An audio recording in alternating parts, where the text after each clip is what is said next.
Assalamu alaikum wa rahmatullahi wa barakatuhu masu sauraron mu, barkanmu da sake saduwa da ku a cikin wannan shiri namu mai farin jini, wato shirin matasan mu a yau, shirin da ya saba zaƙulo muku abubuwan da suke faruwa tsakanin matasa da kuma rayuwar matasa domin bin yadda za a yi a magance su. Kamar kullum dai ni Nasir ni ce zan gabatar muku da shirin, a yi sauraro lafiya. A yau shirin namu ya yi duba ne akan abin da yake da matuƙar muhimmanci, abin da zai amfani al'ummar mu baki ɗaya. Ya ɗauko maudu'in da dukkanin wanda ya ji shi haƙiƙa zai yi farin ciki da jin shi. Maudu'in namu na yau kuwa shine za mu tattauna mu kuma bawa masu sauraron mu dama a comment section domin su faɗi albarkacin bakin su. Za mu yi magana ne akan mutuwar aure. A yanzu idan muka kula muka kuma yi la'akari da rayuwar matasan mu ta yanzu, ana samun mutuwar aure lokaci zuwa lokaci. Ana samun mutuwar aure a lokacin da ba a taɓa tsammani ba. Babu abin da ya zama ruwan dare a yanzu kamar mutuwar aure. So shin laifin na matan ne ko kuma na mazajen? Wani abu ne wanda yake kawo wannan yawan mace-macen auren? Meye ne dalilin haka? Me kuma dalilin faruwar hakan?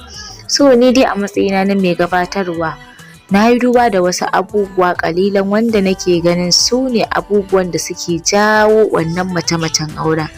Abu na farko da nake gani shine rashin haƙuri ga mata. Tabbas haƙuri shine mataki na nasara a dukkanin komai. Haƙuri shine abin da yake taimakawa bawa a dukkanin wani abu da ya sanya a gaban shi ko a dukkanin wata zamantakewarsa. A rayuwar aure ta yanzu za ku ga yawanci haƙuri ya yi ƙaranci. Haƙuri ya yi ƙaranci. Mata dole mu ne a ƙasa, dole mu ne za mu yi biyayya. Idan har mun yadda cewa ibada muke, to ya zama lalle dole mu yi haƙuri, mu jure da dukkanin wani abu da za mu fuskanta a rayuwar zamantakewar aurenmu. So amma a yanzu abin da yake yin wahala wannan haƙurin ne. Mata sukan gagara yin wannan haƙurin.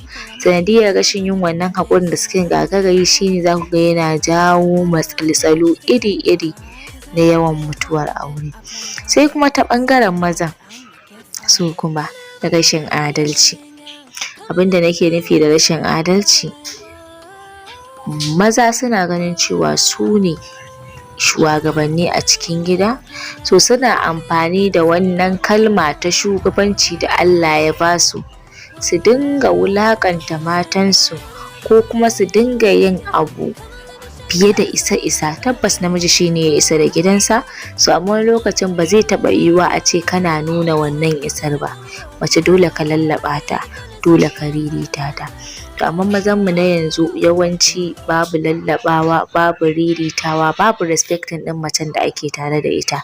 Komai za su yi shi ne a gadagance, ba tare da an nuna girmamawa ko kulawa ga macen da ake tare da ita ba.